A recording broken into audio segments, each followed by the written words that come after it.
Good evening, everyone. It is Thursday night. Welcome to the NLG show. Give me a second while I mess with the chat thing a little bit. We had to. There we go. That's the way I like it. We don't have a second. We're 60 minutes from the clock. I know. We're on the clock now. So what's up, everybody? Welcome. And got a great show for you tonight with a very special guest.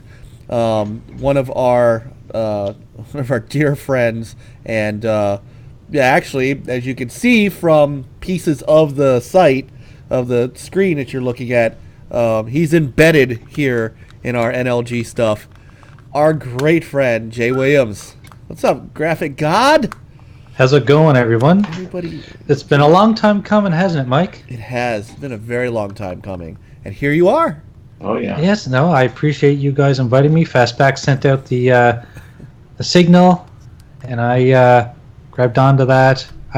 Good thing is I'm off on Fridays during the summer. Yes. Because I used a bunch of vacation time. I had like so much stuff, still so much time left. So I basically said I'm going to take every Friday off, and this is like perfect opportunity because normally, what am I doing when you guys are going live? I'm in bed. Yeah, because it's an hour. Well, you are an hour ahead of us. That's right. Which is crazy. It's weird. It's called time zones. I know. How do those work? Nobody knows. Right. So, welcome. It's great to have you.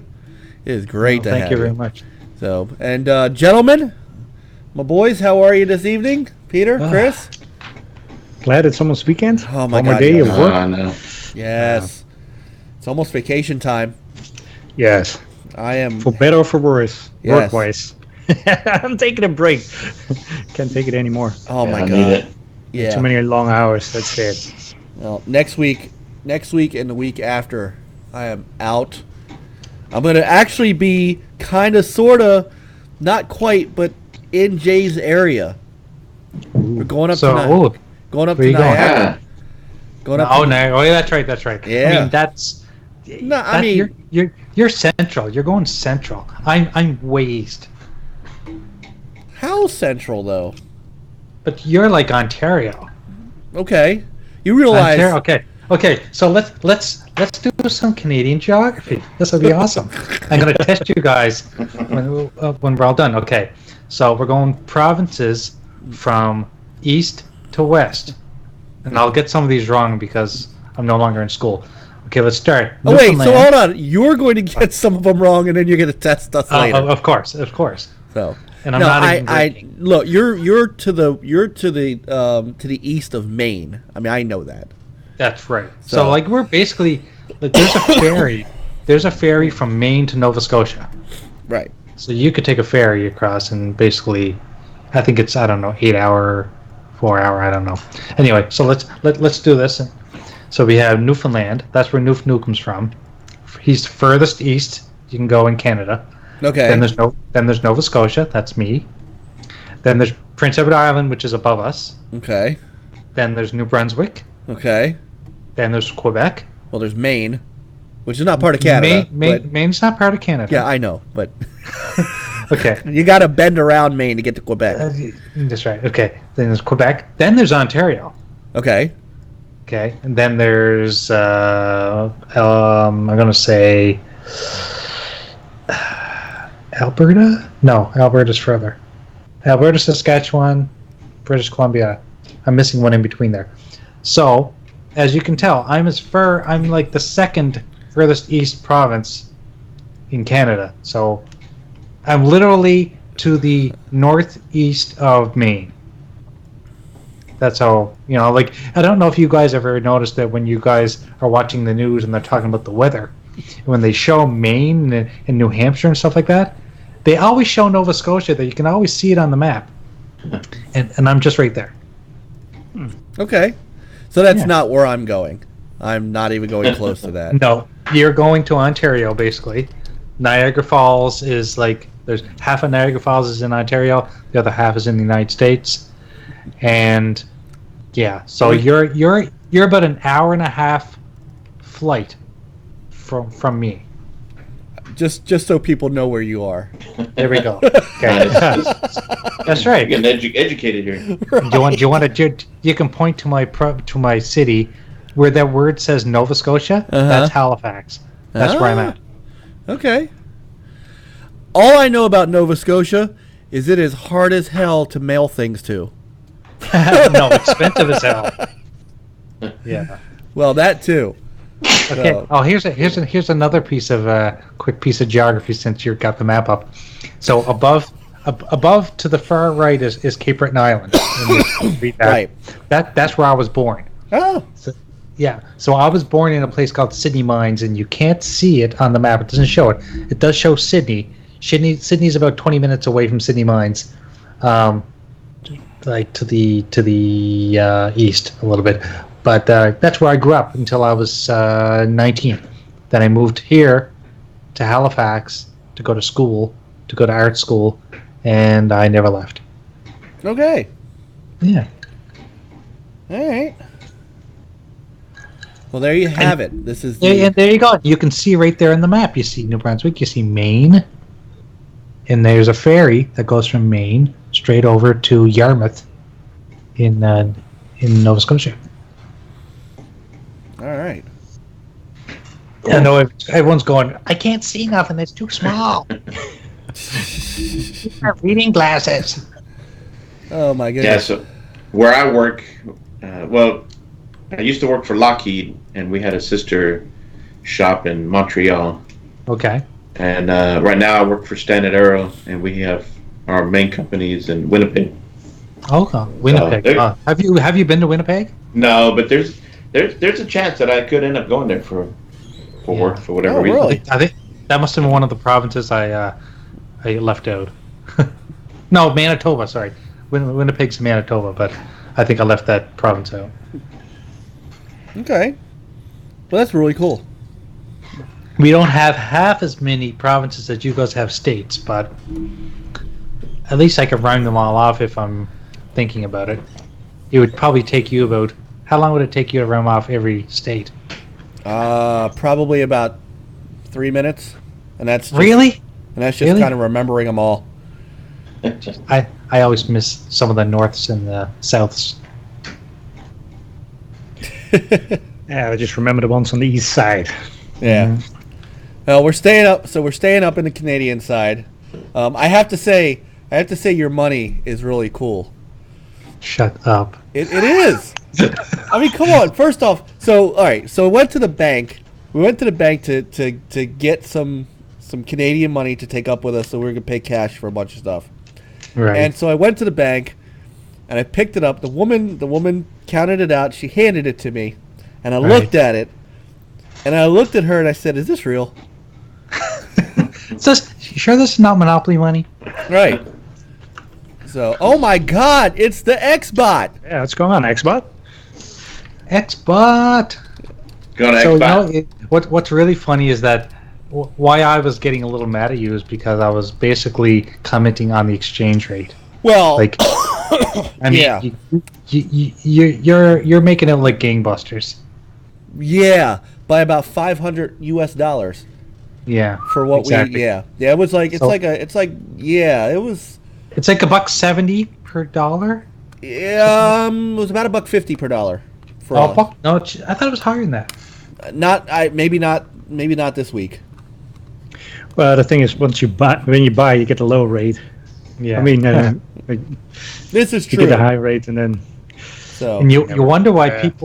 people wonder why when I do all my transactions through Xbox Gamer Picks, I do them in American dollars. And some people say, "Well, you're in Canada. I'm paying you in Canadian dollars." I was like, "No, no, you're paying me in American dollars so that I can use that extra money to pay the fees Right. for PayPal." oh yeah, Yeah. Well, the thing about the thing that I found most fascinating, and we're gonna get to video games here in a minute. I promise. Oh, is this about video games? I know the feel of the money versus U.S. money. I don't know what in the world. I don't know what in the world it's made of, but it's like unterrible, and it feels like vinyl, and it's got that stripe down the side that you can see right through. And the reason why they went through all that effort is because it was being counterfeited really easily, so they had to take some extra measures, make it into some, I don't know what kind of material it is, but they've got so many things built into the Canadian dollar. I know the American dollar has some things as well, but the Canadian dollar, they've gone through holograms, they've gone through everything to try to keep people from counterfeiting it. Wow. It's cool. It felt like Monopoly money. So, all right. So enough about Canada and where we're going in Nova Scotia in a geography lesson. It is always good to have you here. Tell us a little bit about. So you mentioned Xbox Gamer Picks, and of course we got the Retro Renegades logo above you. So, and of course, you're responsible for the original Next Level Gaming logo that you see there. You're responsible for what's on the shirt. You're actually also responsible for the background, the blue background you gave that. Oh, yeah. That's right. So tell us a little bit more about the work and what you do, and then Retro Renegades. Okay. So where do you want me to start? Because that was kind of like a lot of. Well, the main thing that you do is the Xbox Gamer Picks. Like everybody on the freaking internet now has one of your gamer picks. I have one. Yeah, I've actually been doing a tally of them, and I've got an Instagram page that I've been throwing them all up on, so you can go and check that out at Instagram.com/XboxGamerPicks1. And if you go there, you'll see every gamer pick I've ever designed from the beginning to the end, and there's over 200, and it might be almost 220. Wow. So, and I'm sure there are some that I've missed. I just don't know how to find them, and like some people had me design them for them, and they never used them anymore. So what got you into that? How did that start? That's a good. Well, the short answer is that back in the day, when I first started watching YouTube, it was mainly for Xbox content because I was an Xbox guy. And when I went online to find Xbox channels, there weren't a whole lot. There was the odd few, and then that made me run into BGST. You guys all remember BGST, Big Gamers Talk. So I got kind of involved with them guys through Zaire, and he asked me to design. Actually, he didn't ask me. I kind of showed him some graphics because I started approaching him saying, I got some skills, and maybe you guys could benefit from this. Showed him a couple. Next thing you know, I'm designing icons for everyone. That's kind of how it started with the icons. And then when the rumor of Xbox allowing you to create your own or have your own custom gamer picks, that kind of sparked it right there. It was like, I have to get in on this before everyone else does. So that's kind of how I did it. I started designing icons for people. I built a website to start advertising my stuff, and people could order them through the website. It was just, I was doing it anyway, and then I figured, maybe this way I could get more and more people to see what I was doing, and I could make a few dollars doing it. Because I was doing them for free for a long time, and then people kept saying, you could be charging for this. It's like, yeah, but I knew that YouTubers didn't have a lot of money, and I'm not saying all YouTubers, but what I was noticing is that people that were doing YouTube were sometimes people that were doing it as a hobby. They weren't making any money off of YouTube, therefore I didn't feel right charging people for them, but yet I couldn't be spending all of my time designing this stuff because I have a full-time job, I have family, I have payments, I have a car payment, I have a mortgage, all the same stuff that everyone else has. So when I did decide to start charging, I tried to keep it at a level that anyone could afford. So like you can get a gamer pick from me for $35, right up to $100, and the $100 ones are the animated ones. So there's a price range for everybody. So I think it's a fair deal. I mean, Yeah. It took me a while to pick one up, but when I went in there, I was like, okay, I had to pick the right one. Okay, this is what I want. Yeah, no, and yours was a fun one to create as well. I mean, and a lot of people like Fastback come to me and say, this is my idea, because I usually want people to have an idea in their head what they want, and sometimes they say, I have no idea what I want, surprise me, and those are the best jobs, because then I just get to be creative and give people what I think is good, and 9 times out of 10, they love what I show them. But as for Fastback, he knew he wanted a Fastback car. He wanted that car.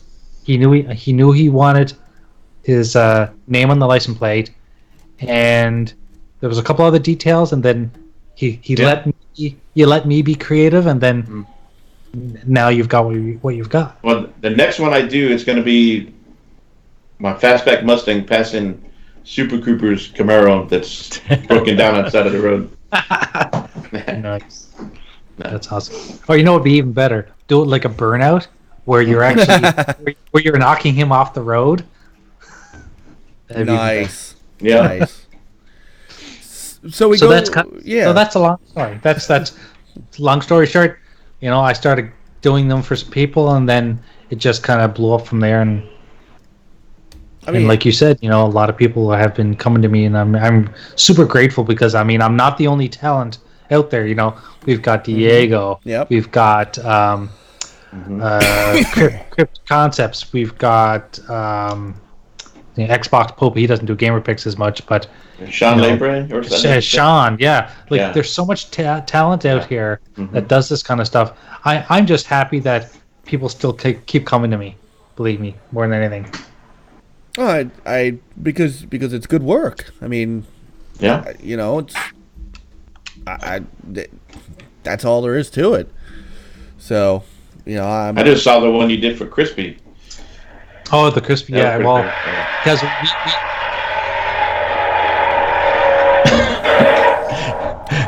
Did you hear that, Coop? It's 3. It's getting longer, right? Yeah, it's 7 minutes to Mustang o'clock. Hey, I don't know if it's fast or so slow. box splits are different now.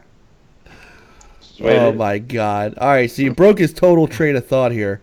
Yeah. No, all I was going to say was that we just finally asked Crispy to be a permanent panel member on Retro Renegades, because he's there every week anyway. So we figured, Daz doesn't have the opportunity to be on all the time, and it's nice to have just a bunch of people in there just gabbing him. The more people, the funner it is. Yeah. So I just asked him to come on, and I was thinking about him today at work, and I had some spare time, and I created a graphic for him of the bomb, because he's a big Gears guy, and it's got the Gears omen on the bomb. Nice. Yeah. Nice. Yeah, I don't have a Crispy's custom cool. gamer They're pick good yet, addition. because I'm so boring that I have no idea what I want. So Yeah, but see, the thing is, you have the very cool Pac-Man shirt. true. It's not the first time that I've been thinking about a graphic for you either. That makes you feel special. No, I'm not joking, because I used to see the ones that you had up once in a while, and it was like, yeah, he needs something better than that. Yeah. Well, his Richard Todd. his 3-year NLG anniversary just passed, so Oh, dang. an anniversary present might be nice. So tell us. So I forgot. It's in a small world, as I met you through kind of part of that crowd that Right. I'm not around anymore, but luckily you and I started talking. You're better off. Well, We all are. This is not that kind of show, so we'll just leave that where it is. It's too early for that. Yeah. Right.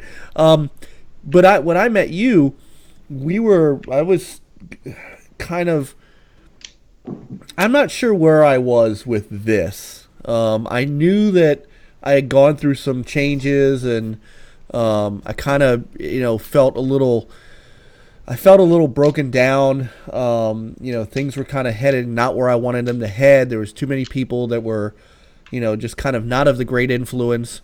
And you came along and said, I got an idea for you. I was looking at, somebody else had made me like a logo or something, and you said, nah, I got something for you. And then you hit me up with this, which is up at the one in the upper left-hand corner, which has been the logo that we use for all of our video intros, up here on the, and I instantly fell in love with it. And you were like, and it was like, here, just, as long, use it. So your name's on the YouTube page. We try to make sure, I make sure everyone knows the great work that you do. And I have been forever in your debt for giving me something that kind of reinvigorated my desire to keep going. Like, I was just not, I don't know where I can't explain it, but you got me kind of moving again just by doing this, and I've never forgotten that. So I want to thank you in front of everybody here and the chat room and the entire internet. Thank you for what you've done for us, and it's just it's been really good to have something like that be our brand. No, I'm just as happy that you used more than anything. I was designing things because of it's a passion of mine. Like, I love designing almost as much as I love gaming, and when I see something, and if I have the time, I do it. And then if I think someone will appreciate it, then they get it. That's the way I work. I appreciated it more than at the time you probably might have known. I mean, it really did. It re-sparked Next Level Gaming's kind of. It brought NLG kind of into everywhere, into today. I'm very proud of the logo that we had, and I still have it. And it was designed by Sean Foster, who is one of my dear friends for years upon years upon years upon years. That's the face. That's the logo of the face of the website. This became the face of our YouTube, and eventually our Twitch, and now back at YouTube. And it's been great to show off. So right. Again, thank you.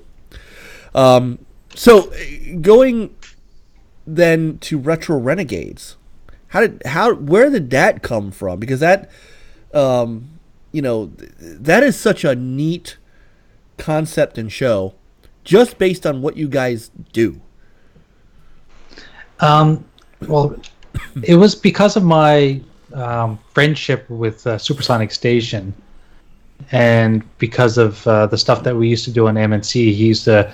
He used to provide a bunch of videos, the Yoshida videos. So I got to know him pretty well because we'd be in contact weekly about content that he'd be sending me, and I would be editing it and stuff like that.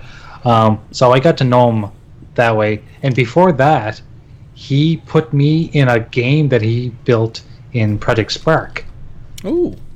Yeah, and that's kind of how I rest in peace, though. Yeah, yes. Exactly. He's still very bitter about Microsoft stopping the support for that. It's just I understand that. Mm-hmm. So I got to know him very well, and then we realized we were basically the same age. We had almost everything in common. We were big Sega guys growing up. Nothing wrong with that. We loved the old school stuff. We often talked about it, and especially arcades, going to the arcade and hanging out there with your friends and stuff.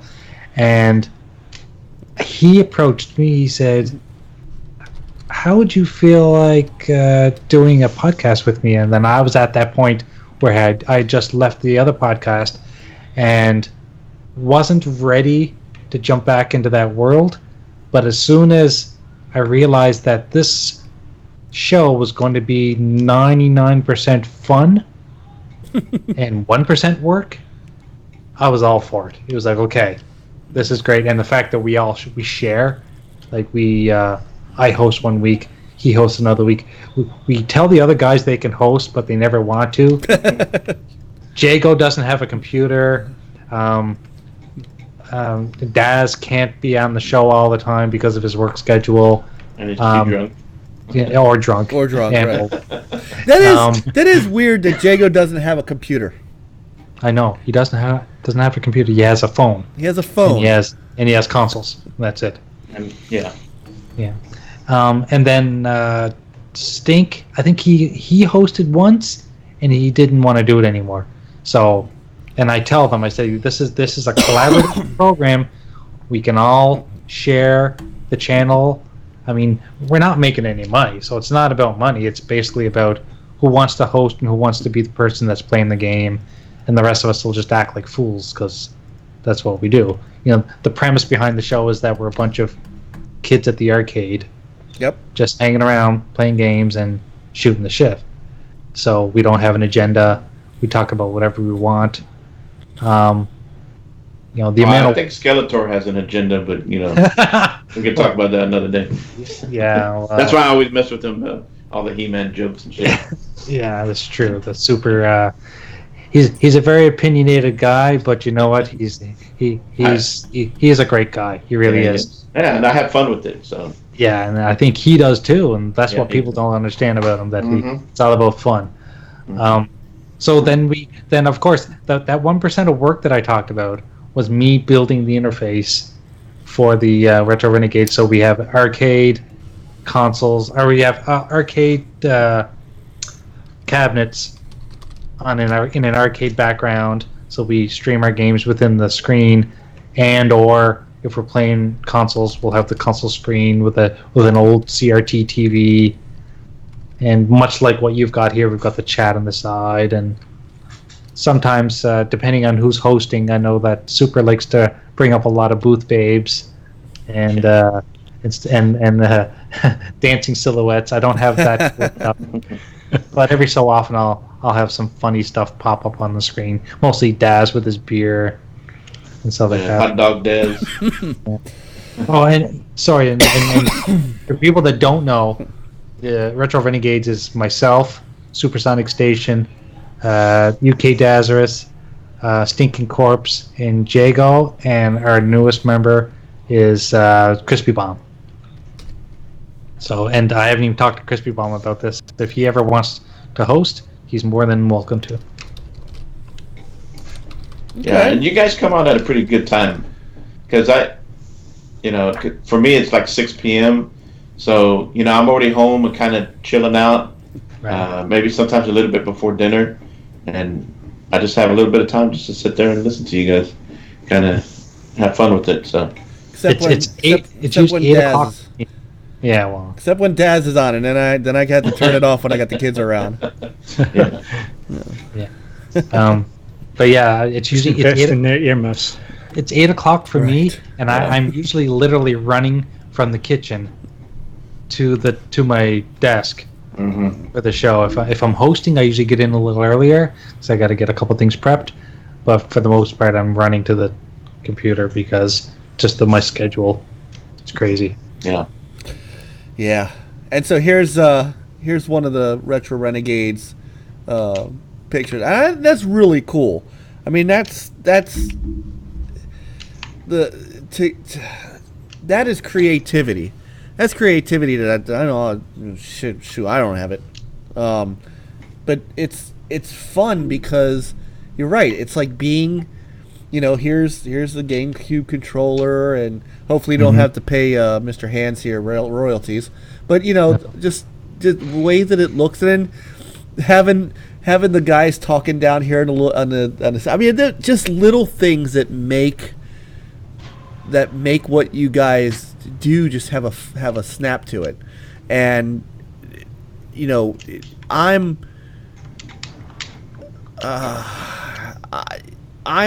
not, I don't understand how you guys don't have 30, 40, 50,000 subs.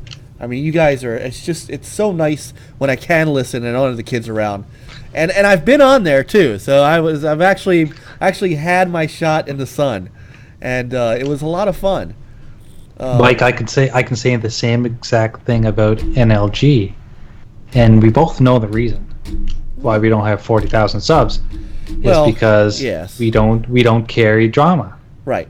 Well, and this used to be more of a news show, and we're trying to do some other things. And it's okay. But you know what? The folks who are on, and I say this all the time, the chat room probably gets tired of hearing it, but we mean it. Everybody in the chat room that's there right now, we're here for them. Otherwise, I could jump on the Xbox. We just throw a party up and just talk. But these guys come and they hang out with us, and to us, it's a little bit of why. This is almost like a little party atmosphere for us. But at the same time, we like to talk stuff, and there are things that are going on in the industry that we do like to talk about. And I'm an old game journalist, so I've got a little bit of an itch to scratch when it comes to that. But without those guys on the left, Coop and Jeff and Siberia and Witty, I know later on Jago might pop in, and you with, like I said, with what you've done for us on the graphical side, Xbox in here tonight, which I really appreciate. This is why we do this, and I think we deserve, and I mean we by us and you. I think we do deserve better, but we've got good people. We got good people watching us. We got good people around us. That's I always said that to the guys. I said, what? I don't care if there's 2 or 200 people watching, as long as they appreciate what we're doing, and they're not assholes. No, right. Which we don't allow. I mean, I think all of us can mod the chat room pretty well, and so. But so yes, this is good stuff. I mean, I enjoy Retro Renegades, and I know you and I have talked about some things, and we're still cooking on that. More to come. With that. But I love what you guys do, and I love your guys. Daz is really really great. Jago's my Sega brother. Jago and I are related. We just haven't figured out how. And well, I said that to you once, didn't I? Yes. I think you're my long lost brother. Yes. So, but and then of course my boys here. I mean, we're all this is like family, and that's what I love about it. That's what I love about what the they always call it, communities. This community, that community. I like to consider this kind of just a gaming community, and a bunch of gamers that just love to play, and once a week we get together to talk about it a bit. So that word is being lost, and I wish people would remember that that's what this is. This is a gaming community. Yes. I think it's slowly going that way. I think like what we're doing here, what you guys are doing, a couple other guys that we also recognize. I see it kind of swinging a little bit back to the gaming, community more. So it's good. Little by little. So yeah. Yeah. All right. So knowing what we are, so we're a little behind, getting nostalgic on stuff. So I want to drive forward because I want to maximize Jay's time. So I was gonna go with boring NPD stuff, but we'll do that in case Jay has to drop. So I want to do something a little different this week, because honestly, we don't have a ton of news just yet. Yes, I know Gamescom is coming up. I know everybody's hyping their own Gamescom stuff. Xbox is hyping up. They've got some new reveals they're supposedly going to talk about, and they've got some new gameplay they're going to show and things like that. So I think once I get back from vacation and Pete gets back from vacation, we'll have plenty to talk about. So this week I wanted to do something a little different with you here, Jay. I wanted to, at the beginning of the show we always say, hey, what are we playing? What are you playing this week?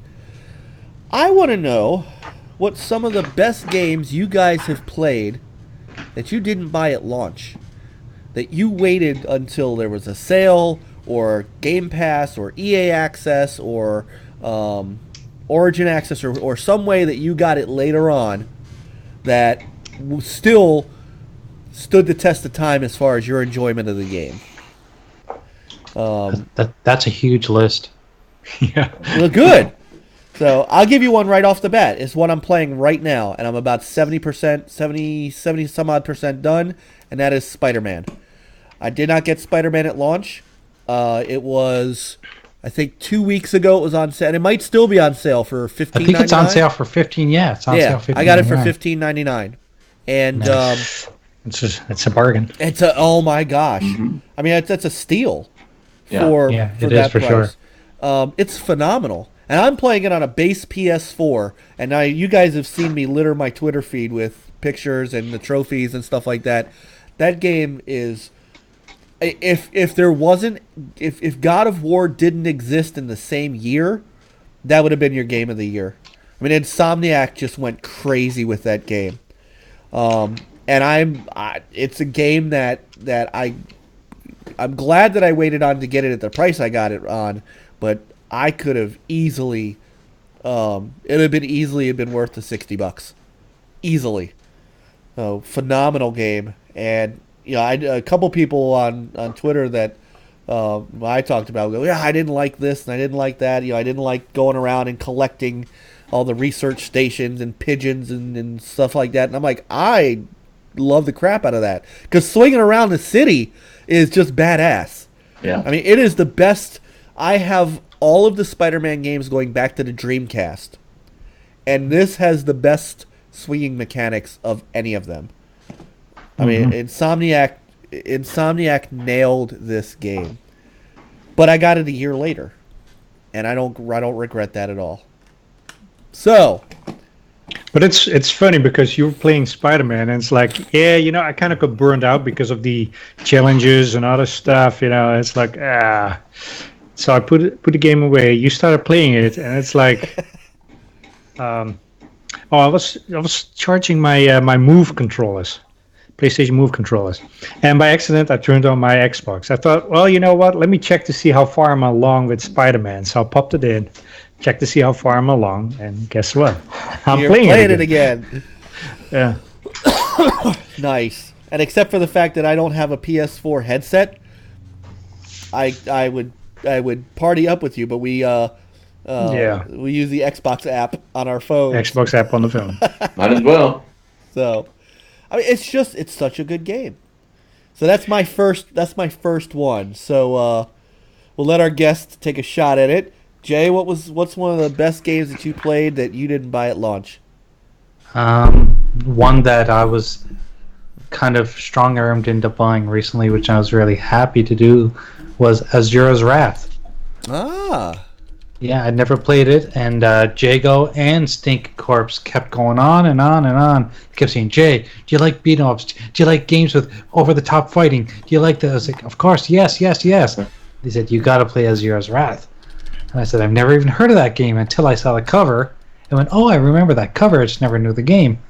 Started playing that. What a great game. Fun. I love the fighting in it. It's a little hard. Some levels are hard when you're trying to beat the big bosses. Like, I'm trying to fight this giant elephant right now, and he keeps kicking my ass. But it's basically like gods fighting gods, which is pretty cool. So that would be the one that I could say recently. Number two, I won't waste too much time.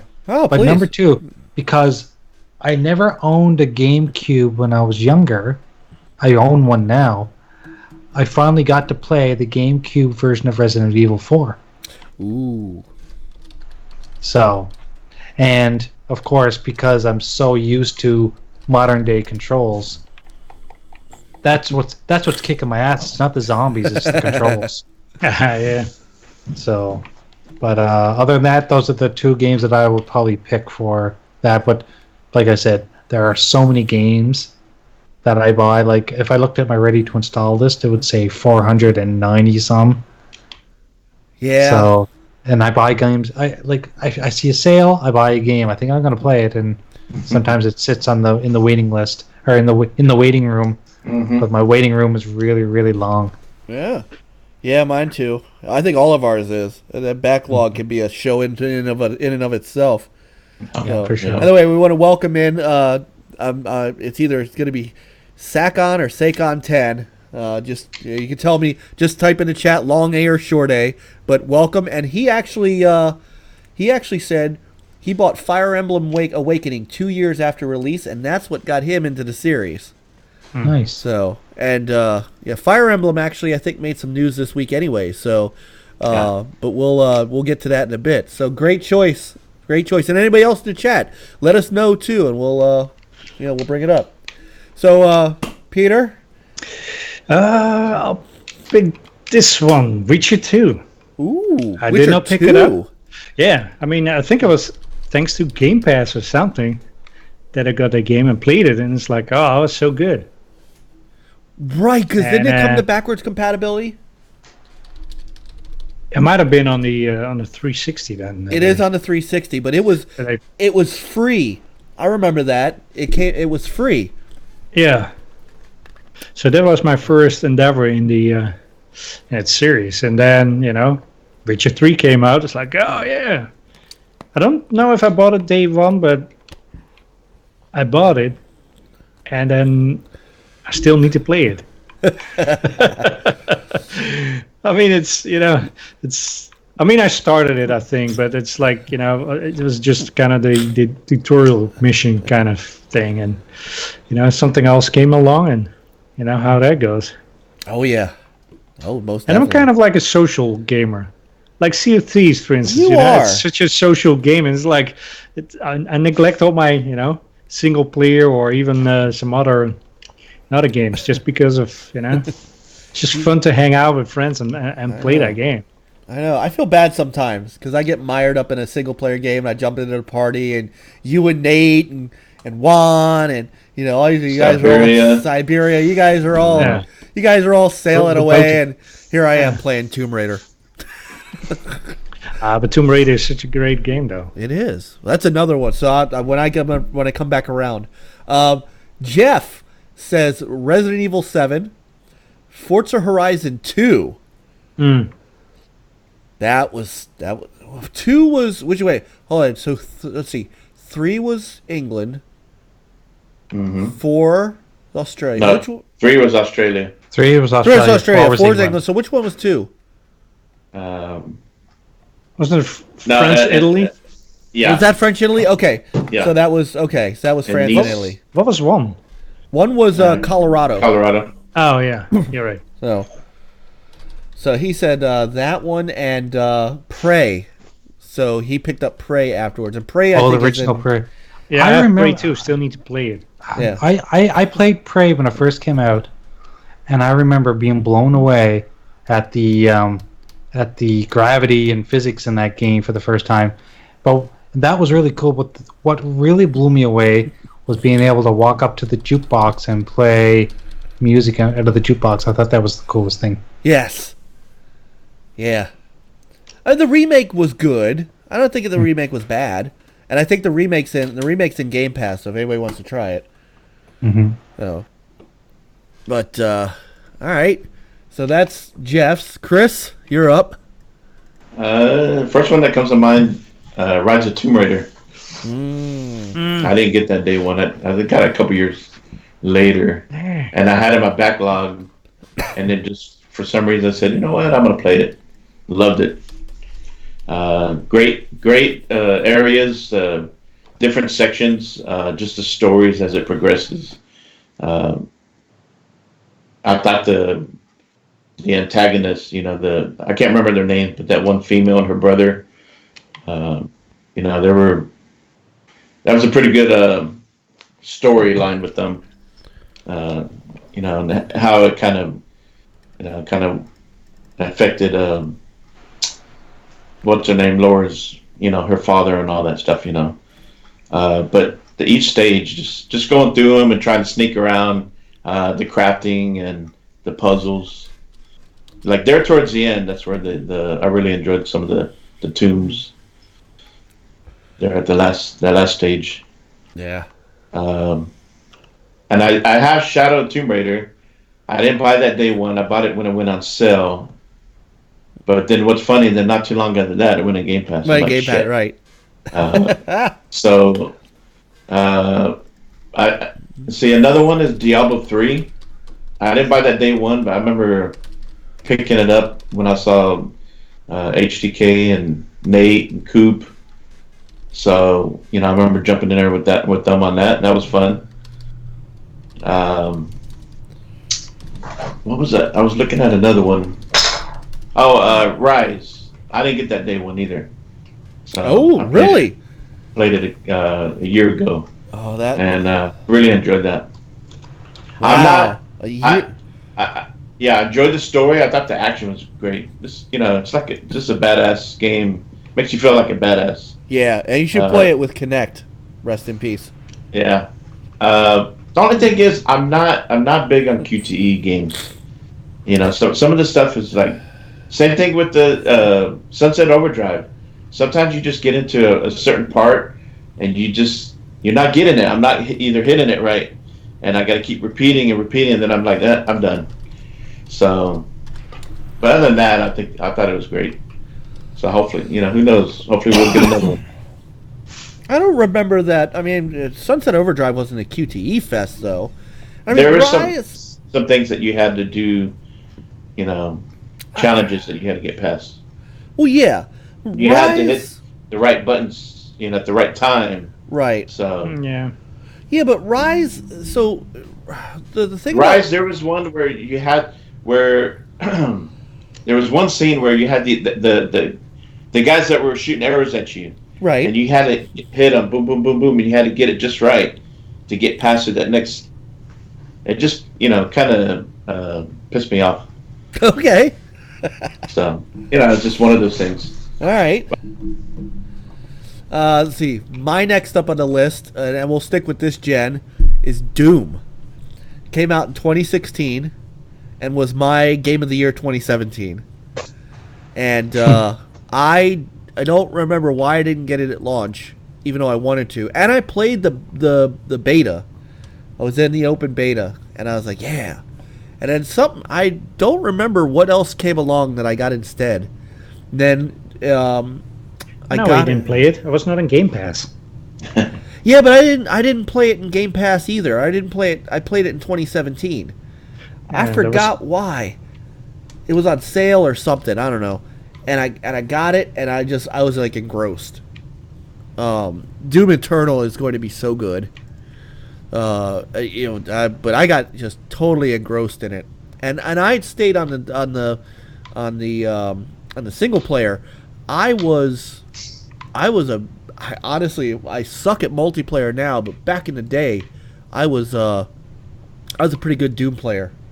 Multiplayer. I didn't play it as much multiplayer as I did running through the campaign. So my other one is, speaking of Rise of the Tomb Raider, was Shadow of the Tomb Raider, which I also did not get day one. I ended up I know it You need to close shop. You guys are not real gamers. I got it in Game Pass because I knew I kind of knew that it was going to come to Game Pass because Tomb Raider trilogy or remaster rather, and then or whatever it was called, and then Rise was in Game Pass. I kind of thought it was going to happen after sales dropped out, and it did. So I was in love with that game. That to me was Lara at her best before she became the Lara Croft of the old. That's how I felt. So, just catching up. Coop also said he got into Rise late. In fact, he didn't get an Xbox One until Fallout 4. I didn't realize that. Wow. And then Jeff said he didn't play. He played Rise in 2014, so he didn't have an Xbox One until the year after as well. So Yeah, I think that's what Whitty said too. Also, Fallout 4. yeah. There's a couple people who know. Yeah. So, Jay, what else? Give me another one. Jeez. I wish I could go and look at my my ready to install list right now. But there's so many. I have so many games. I have too many terabytes that I cannot even look.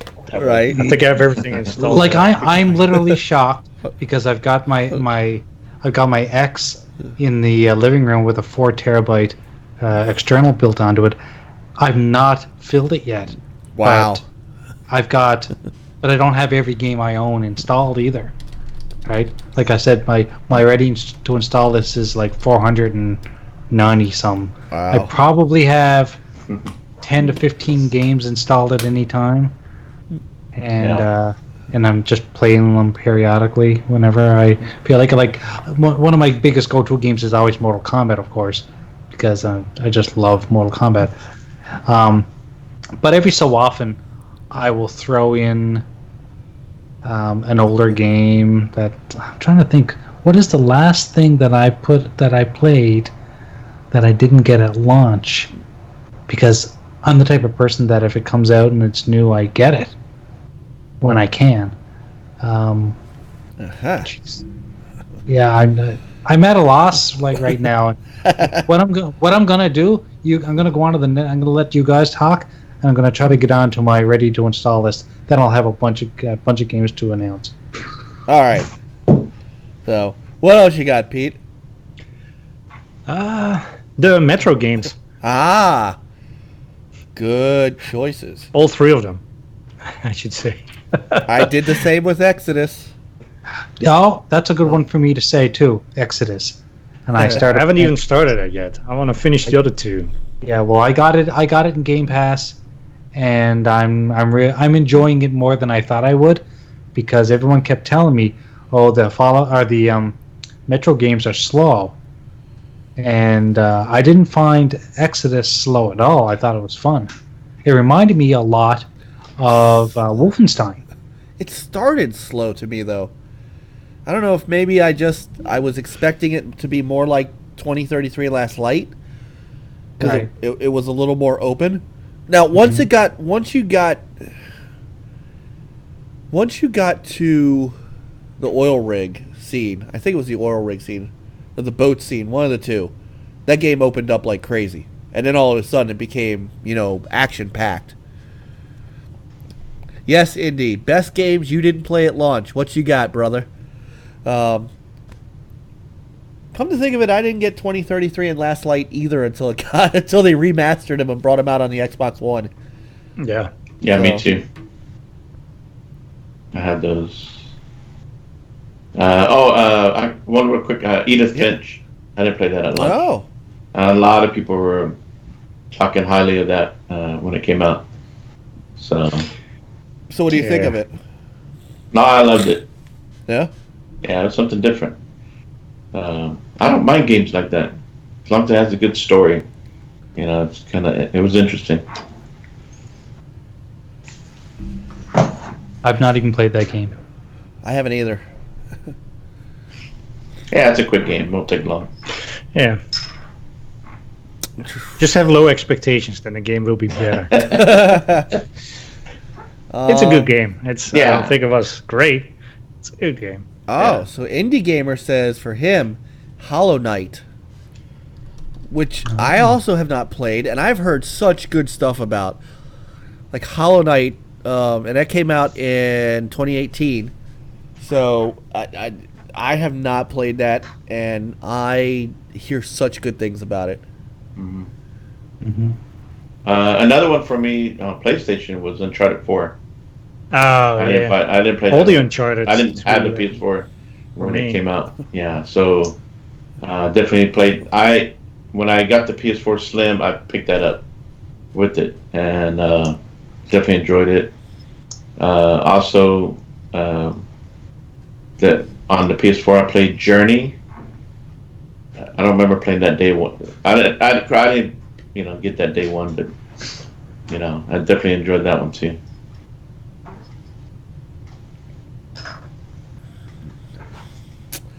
Trying to think what else I had. Jay's furiously looking through his list.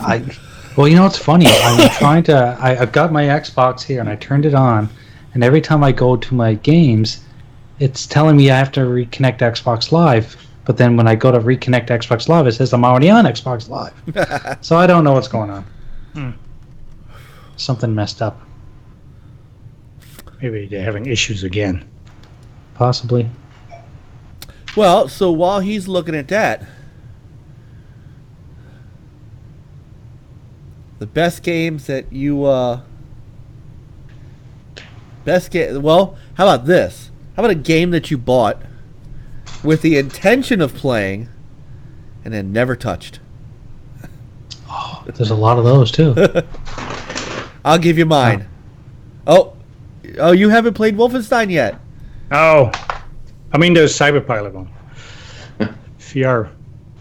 Oh yeah, you gotta hook that thing up. Oh, there he goes. Look, he's got it. I've got it, but I just started it. Okay. And it was, and I'm not very far into it. It's Shadow of not Shadow of Mordor, but the new one. Is that the new one? Shadow of Mordor? Shadow of War. Shadow of War. Shadow of War. Yeah. So I didn't get that one at launch, and even though I loved the first one, didn't get that at launch, and just started playing it about 2 weeks ago. Ooh. Okay. Yeah. And that's in Game Pass as well, for those of you who have Game Pass. Mm-hmm. And I had it before Game Pass. Just never played it. Nice. That's a good one. I'm at the end too, and I still need to go back and finish it. Still need to go back and finish Red Dead Redemption. Right now, I'm currently playing Spider-Man, and that's another thing too. Like, we're talking about games that we didn't buy at launch, and we haven't played yet, or we played later. But yet, I mean, how many of us started a game and still haven't come back to finish it? Oh, yeah. So many. Most of my games. Red Dead Redemption 2. That's mine. And it's like I finished you it. said, it's like games like Sea of Thieves and Forza that you play online with friends that you get so busy with that stuff, you just kind of put the other games to the side. The Division 2, I played maybe 20 minutes of it. Oh. Yeah. I don't think I've played more than 20 minutes, but yeah, the Division 2, I haven't been through all of that. Red Dead Redemption 2, I haven't been through. Wildlands, you're probably still not even. Are you halfway? Oh, I'm not even halfway. Now that one I did because we see. One thing about that is that because you can play it co-op. Yeah. Right. So that's why it was easier for me to. Yeah, but see what happened was I didn't get that at launch, and by the time this is the problem with those kind of games, and I'm not throwing shade at anybody, but by the time I get into that game, Peter and everyone else who bought it at launch is like level 45, and I'm level 1, and there's such a there's such a disparity in what you can do, and they've already been through all the places that I've got to go through, and the Division was the same way. The Division 2 tried to get better at that, but I still think there was an element of if you didn't play that game at launch with everybody else, you were still left behind. You just weren't quite left far enough behind. Here was the thing about that, because I did play that game Division 1 later on as well, and people kept saying, "Oh, we'll carry you through," and sure enough, as long as I stayed behind and healed people, I was going up levels, right? So, and I enjoyed that, and I got to level 30, and I finished the campaign on that game. But for this game, I feel the same way. It's like everyone's already gone through it. No one's going to want to play this with me. So, and playing it solo, even though you can, it's just not as fun. Right. Well, I will say this with the Division 2, and I think because who was it? It was Coop and Peter and me and Nate.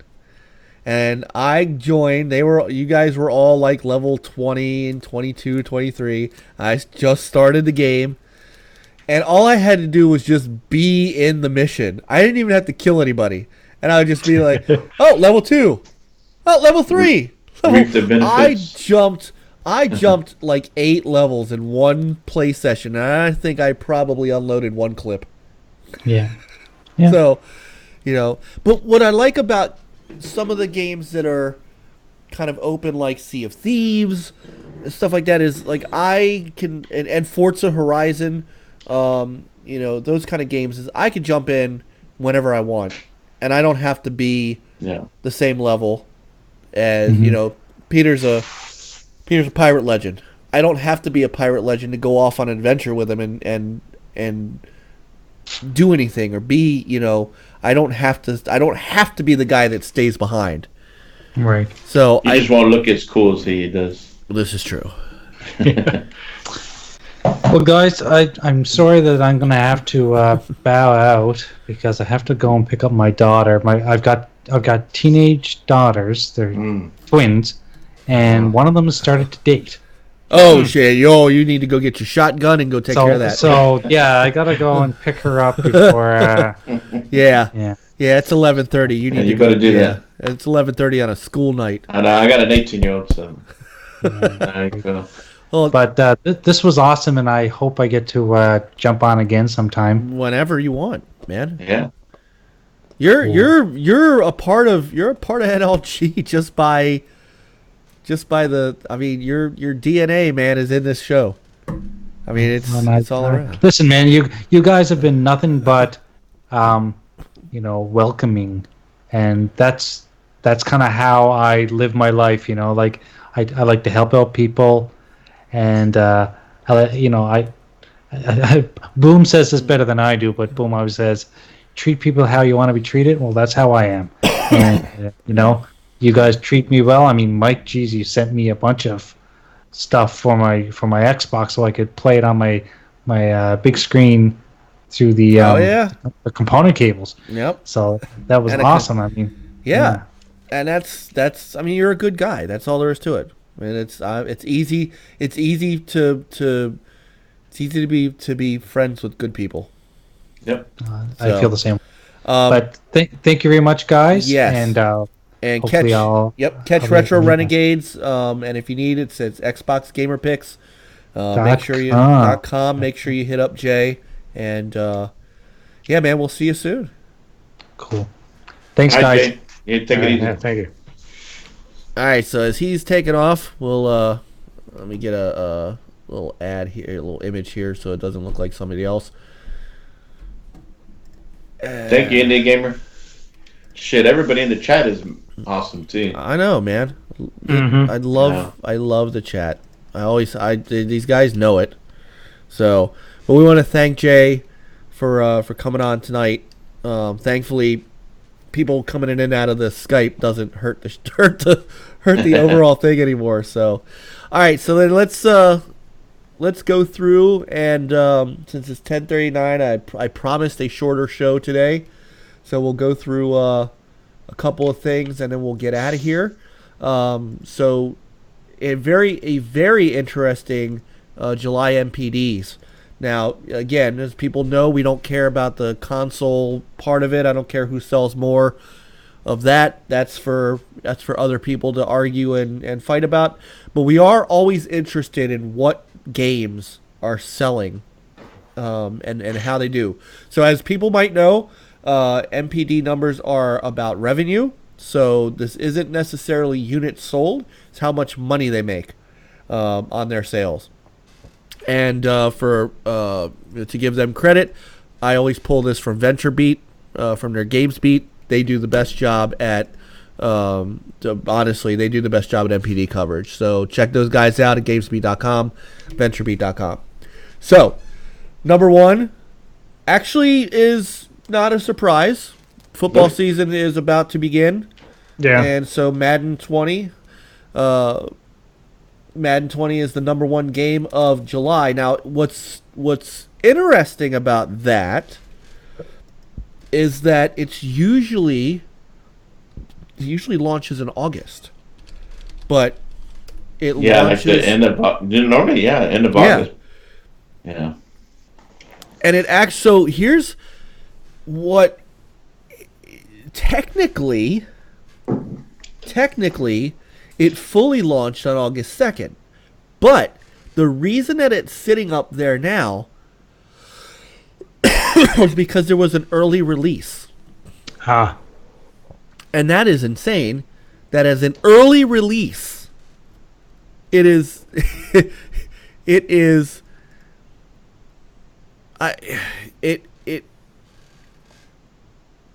the number one game of July. Yep. So was it more expensive, the early release version? I don't think so. Okay. So, people were clamoring for it, even though it really is the same day. It's the same game as last year. It just goes to show that the NFL football is the greatest sport. Yeah, it's $60 roster update, right? It really is. It literally, I have seen video. It's the same damn game. 2K needs to come back in the worst way, man. 2K has got to make a new game. Somebody has got to let Visual Concepts get back into the football game. What about Sega? Well, Sega was 2K before they sold it to 2K. Okay. Yeah. So when it was Sega Sports on the Dreamcast, it was NFL 2K, NFL 2K1, 2K2. Joe Montana. The OG Xbox. The OG Xbox, right? Because at that point they went to they were still Sega Sports. They still had Visual Concepts, and then after 2K2, they sold the franchises over to 2K to get rid of them. So they sold them to Take-Two Interactive, who made 2K.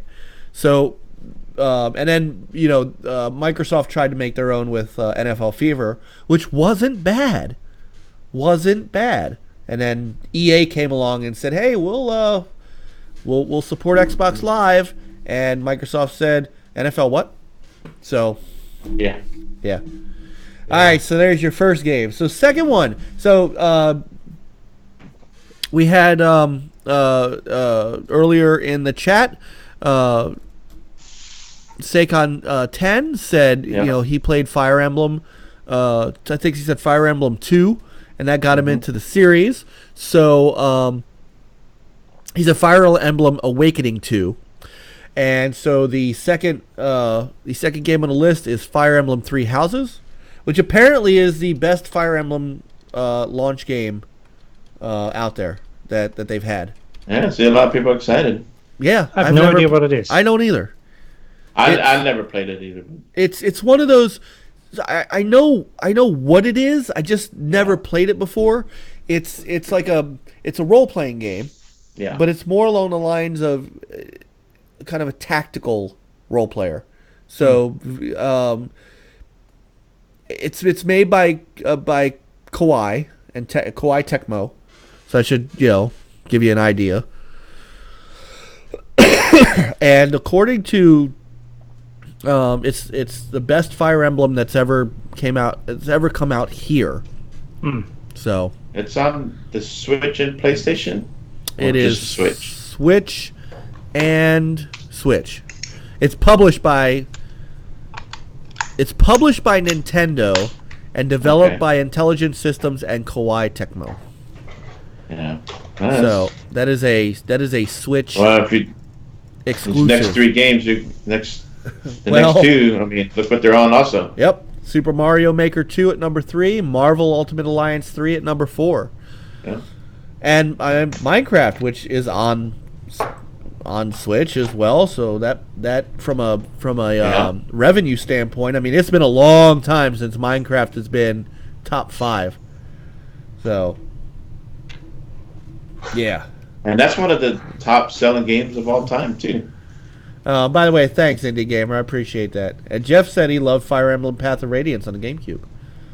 So I don't know, man. Every time I see Minecraft on here, I just think to myself, Microsoft knew what they were doing when they bought Mojang. Mm-hmm. They have reaped the benefits of that. Yep. So, look at number 6. It's our favorite game, Grand Theft Auto 5, still there. Why? In the top 10. It is still in the top 10. Well, who doesn't have that game yet? I don't. That's like And it's like I was talking to a buddy of mine at work, and we were talking about that. And I said, look, it's one of those taboo games for kids who their parents are not going to let them play it. I didn't let my oldest play it till she got old enough. And once they get old enough, they're going to go buy it. Every year. I think part of it too is it's still the online piece. Well, the online is big. And they just released the casino thing. I mean, talk about a game that has also gotten nothing but. This is a true games as a service game. This game has gotten nothing but updates after update after update from. I mean, Rockstar has supported this game for how many years now? I mean, True. You got to give them credit for that. I mean, And me and my brothers, my three brothers, we every so often. It's been a while, but that's our sandbox. Where we get together because we don't live in the same city for years, and so that was a game that brought us together. So but it's frustrating. I love the game. It's just frustrating sessions. Right. It's a pain in the ass just to get in the session sometimes, or when you get in it, you get booted. Just certain things, and hopefully GTA 6 they can address a lot of that. Right. And by the way, just as a side note, so Minecraft and Grand Theft Auto 5, respectively, were the top-selling digital games on the PlayStation 4 in July. So, and by the way, you guys did hear that they canceled the Super Graphics Pack for Minecraft. Yeah. Unfortunately. But like Andy said that he's looking forward to Dungeon, which a lot of people are. I am. I think I'm going to pick that up. My 6-year-old has been bringing up, she wants to play Roblox, she wants to play Minecraft. So I think I will pick up Dungeons, and like me, her, and my wife would probably have fun with that. So. Yeah, we gotta be careful with Roblox, man. Roblox isn't. I'm sorry, Roblox folks. It isn't the kids' version of things that you think it is anymore.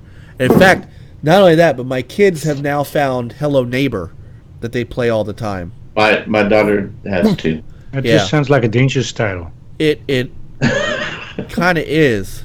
I'm not terribly thrilled about it. It is a creepy game. It is.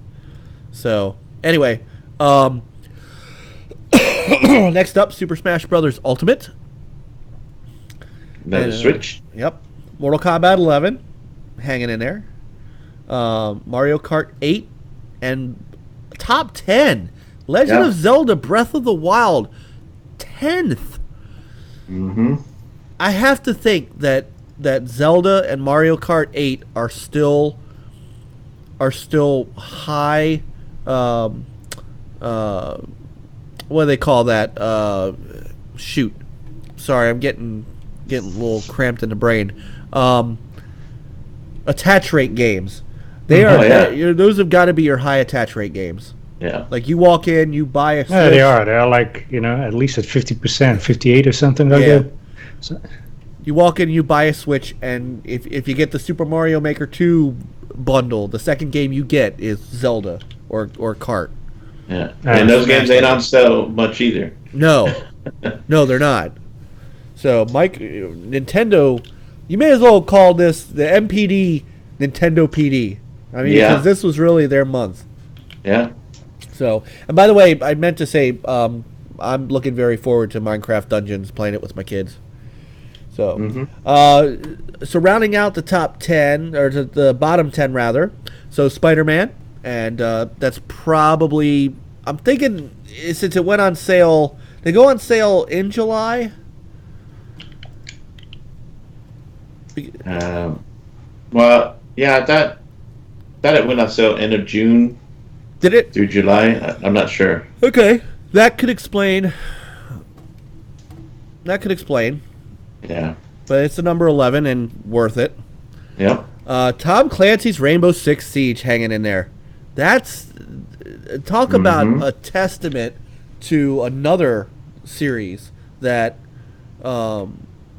that Ubisoft has just been able to hold on to. Rainbow Six Siege has consistently been in the top 20 for, I think, as long as we can remember. That's impressive. My best friend that I grew up with comes up from Corpus every once in a while, and his son, he's I think he's 14, 15, and he's a gamer. Rainbow Six Siege is one of his games that he likes to jump in. So it's real big on that. And my brother plays with a group of guys that are kind of pros or whatever. They got their own clan, so yeah, it's still big. It is. I have it. I would certainly love to get back into it if we ever get a chance. What's up, Natty Poo? Hey. Summer of Sale GameStop was Dude, you don't need a summer of Days of Summer sale at GameStop. You are the GameStop master of. He's a GameStop whisperer. He is. He is. So, number 13 is Call of Duty Black Ops 4. Not surprising. Crash Team Nitro. Crash Team Racing kicking up there. Number 14. Red Dead Redemption 2 still hanging in there. Mm-hmm. The Division 2, the other Ubisoft game, kind of hanging in there. Let me ask you guys this: Rainbow Six Siege has been in here, but the one game that was probably better that isn't there is Ghost Recon Wildlands. Why is that? It doesn't have the support. I mean, maybe people can't cheat as much. Yeah, it's just a 4-player co-op. Once you're done with the story, it was like, I know they added in a couple of DLCs here and there. I mean, the cool one with the Predator, and then not too long ago they had. Yeah, but you also have like the PvP part. It's really good. Yeah, but I don't really see too many people talking about that though, or hardly. It's not out there. Like Rainbow Six Siege. No, it's not. So I mean, it'd be interesting to see how. What's the next one called? Obviously Breakpoint. Yeah, obviously a lot of people are going to jump in that. We'll see how that carries over time. That can sustain. We'll see. True. An interesting one, MLB 19, the show. I guess that. Well, we're still in the kind of the. I guess because, the Orioles suck. Yeah. How are the Nats doing? I had no idea. Oh man, that's horrible. Anyway, so rounding out the last ones, Super Mario Bros. U Deluxe, NBA 2K19, which is crazy because 20 is about to come out. I do miss the Graw days too, man. Indie Gamer, if you ever have time and you want to roll some Graw or Graw 2, I'm your man. Peter and I, and Chris, do you have either of the Graws? I might have one of them. Graw 1 was amazing because on the Xbox One X, they bumped the frame rate and the resolution. The frame rate on the 360 for Advanced Warfighter 1 was 30 frames per second flat. I remember the day I was playing with Rick and we popped it in and I'm like, this feels different. And sure enough, they had actually unlocked the frame rate and it jumped to 60. And I was like, oh my goodness.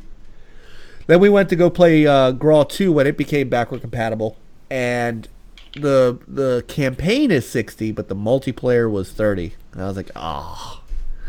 So, anyway, that has nothing to do with NBA 2K19 being number 19. What's up, Mac? Mac of all.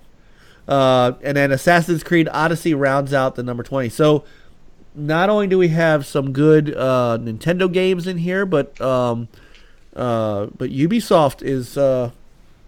has a little following in here this month. It's on the back nine, but To me, Ubisoft one of or the top publisher this gen. Yeah. I can agree with that.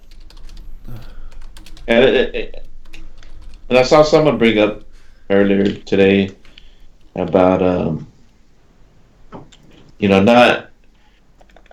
no sequels from Xbox on games that were released this gen. But then I was thinking, what sequel has there been released on PlayStation for the games that were released this gen? Really, really, honestly, third-party publishers are the ones that you really can rely on for the sequels. That can be released in a gen. So like Ubisoft. We got how many? We got a couple Far Cry's, Ghost Recons, Assassin's Creed. They have their stuff together. The way they're set up with multiple studios to where they could be working on two games at the same time, but they're also working together to get one out, and then they all jump on the other, and so they're capable of. But Sony and Xbox don't have that. I think they're getting to that point. So, Yeah, Ubisoft is one of my favorite. Yeah. Yeah. Publishers, devs. The games don't really disappoint. Max says we might get a Recore too. Yeah, that would be cool. Hey, this is another game that I still need to finish. Yeah. Technically,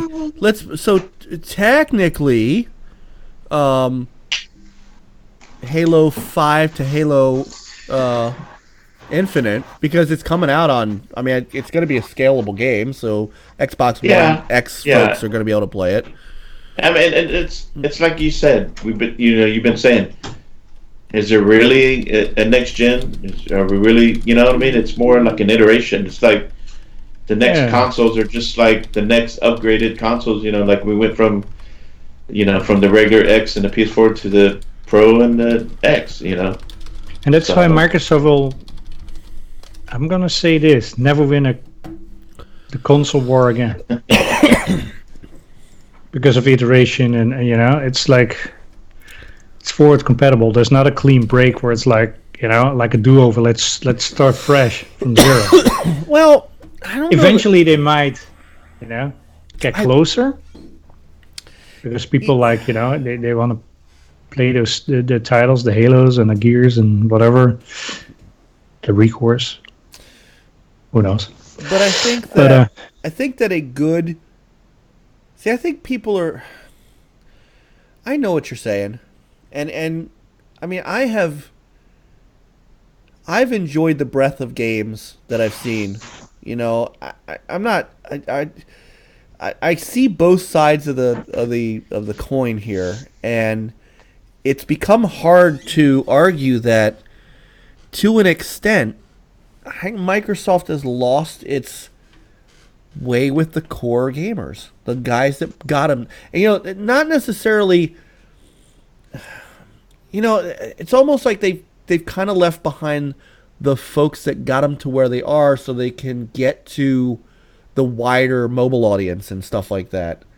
And apparently that's not working. It's not, because people are howling for. And I know they didn't buy Quantum Break, but they're people. The gamers who bought Quantum Break are like, bring us a second one, make the second one better, improve on the second one, and make it a better game. You've got a foundation. You know what was wrong with the first one. Fix it. Do the you guys, same thing with Recore. Same thing with Recore. Recore at least has a good base. It's not perfect. Right. It had its problems, but it's got something you could build on. And that's what happened with it's what happened with series like Uncharted. Uncharted 1 was not the greatest game, and honestly, Tomb Raider crapped all over it. But what Naughty Dog did was they took the base of what made Uncharted good, figured out what people didn't like about it, and fixed it. And Uncharted 2 was like an incredible game. And then it culminated into Uncharted 4, which to me was the pinnacle of the series. Well, and that's also the difference between Sony and Microsoft. Microsoft, if it's not a blockbuster title that makes a lot of money, it's like next, Right. Let's try something new. While Sony is like, hey, it's, No. it's, they believe more in the art, than in the piles of coin. And it's not to say, because, calm down, Jeff. Calm down. It's not Jeff makes it a console war. Come on. Stop. It's not to say that, I think everybody here knows where our primary consoles are. I mean, I'm playing Spider-Man because Spider-Man is a damn good game. I go where the games are. Spider-Man is worth not having my Xbox on for a week for.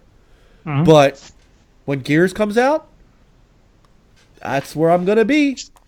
When Gears releases, when I get back from vacation, I'm gonna be all over that Blair Witch game. Oh yeah, hell yeah. Outer Wilds, or Outer Worlds rather. Sorry, Outer Wilds was the game I played a little of that. It's pretty good. Outer Worlds, guess where I'm getting that? I'm getting that on the Xbox. Why? Because it's on Game Pass. I mean, I'm not saying that they're. I mean, they've got some good things going, and Game Pass. Oh yeah. I'm gonna go down swinging on Game Pass. No matter who tells me that Game Pass is not the right, is not a good thing for me. Those people can go to hell. Game Pass is awesome. So, but they've got to. I wish it came with extra spare time, though. Yes. If they could add 7 or 8 hours to a day, that would be great. Yeah, that would be perfect. Yeah. No, but I agree with you guys to a point that they're not. Xbox hasn't been the same for people who have been with them day one. We can go. We've heard it all before. We've seen it. We know why. But it's like the article that just came out, and which they're finally recognizing who Phil is and what he's been able to do. It says that people, this is Xbox's third gen. PlayStation fumbled into the third gen. They retooled, and look what they got for it. From it. Xbox is doing that, and so we'll see that going forward. I mean, it looks promising. And, I'm not saying they're not. No, they're not doing well. They're going to do well. Otherwise, such a Adele would have said let's pull the plug. And no, Xbox has certain games. They just as far as they didn't put the money into it, they're not the budget big AAA type games. Whatever, it is what it is. I mean, I'll tell you what. Because the initiative, whatever comes out of the initiative had better be the biggest, craziest, quadruple A title. Yeah, you have a lot of talent there from a lot of excellent studios. They just forgot his name already. They just picked up. They picked up somebody from BioWare. Mm-hmm. Look at the talent they have. Talent-wise, it's like, my goodness, it's like they added assembling the guys like a dream team. But if you can't deliver, they added guys from Naughty Dog. They added somebody from Respawn who just finished working on Apex Legends. I mean, they're building that. That is, you want to talk about a superstar lineup in that studio, right? Yeah. What can they produce? We'll see. You would hope so. But look, the guy who wrote the story, the guy who wrote the story for Tomb Raider, is on that team now. So it looks promising. Yeah, they got to show something at some point. They got to show something. Yeah. So, but like I said, what's that? That Halo engine. Infinity, whatever. No, the what's it- slip Slipspace. slip space. Yeah. Yeah. Maybe they're using that. Who knows? Yeah, I mean, it's I mean, like it's, I said, you know, instead of using Unreal, you save royalties right on there. you know? Yeah. But I mean, you guys are not wrong for being disappointed. I didn't say it was But disappointing. but at the same time, Wait. We didn't say. Look, as much time as we've put into. I mean, and I'm just not. It's not even me. As much time as I've seen everybody else put into Sea of Thieves and put into, just getting on Xbox every day and playing something. It's not. I'm not disappointed. I go where the games are. So if the games are on the Xbox, I'm playing them on the Xbox. If I find something in Game Pass I like, I'm playing through it. If I find something on the PlayStation that I like, I'm playing through it. I'm not so emotionally invested in it that I'm disappointed. What I'm saying is that for the facts are the facts. And as we sit here and we look at that list of July NPDs, none of those games there's not a single Xbox game on that list. And I'm not even the guy who says, well, if it's on PC, it's not. No, if it's on PC, it's a Microsoft exclusive game. Minecraft. Minecraft though, Minecraft is on. It's like Minecraft's multi-platform. There isn't an Xbox centric game on that list. There's not something that requires a Microsoft license. And so there either usually Windows, isn't. Right. or And PC, or an Xbox, or and there usually isn't. And that's the problem that Microsoft has right now, is they need that killer. And I think Gears is going to be that game. Let me tell you what, man, if September's NPDs, if Gears 5 is not at the top of the list, if it is not the number one game of September, then either the game sucks, or the people, or the people suck. Right. So, well, it's gonna be tough. You still got Borderlands in September. And Yeah, but else. Borderlands is not in the same caliber as no, Gears. though. it's not. No, It's but not. it is Gears multi-class. is like, you know, But way there up there. should be And it's enough like- people buying Gears, and that Gears 5. Oh, let me get a picture of that. That Gears that 5. console? Holy crap! Let me get that Yeah. picture. Hold on. That Gears 5 Special Edition. You guys know that I rail on Microsoft for their lack of Special Edition consoles. Mhm. This has to be one of the nicest looking. Yeah. Hold on, I'm getting it. This has to be one of the nicest looking. This actually is better than most of the PS4 ones that are out there. I've almost got it. Give me a second, I'll bring it up. This is a wow. Here it is. This is what Microsoft should be doing more often. And where is Yeah, it? but they always. I mean, but they do it always on Gears and Halo. I know, but Those are the two top two they games should. that they do this They for. need to do this more. Look at the top of that. This is an Xbox One X that I actually, if I wasn't married and didn't want to get divorced, that would be sitting up on top. I would have that. I would have pre-ordered that in a heartbeat.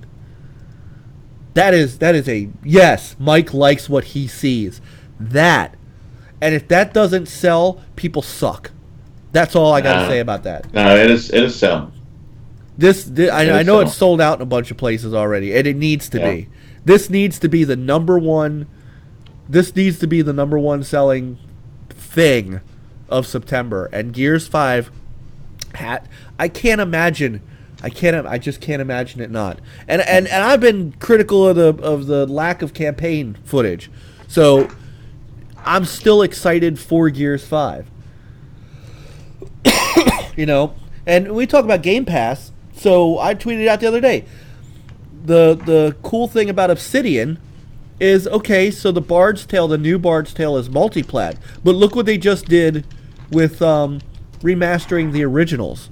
Yeah.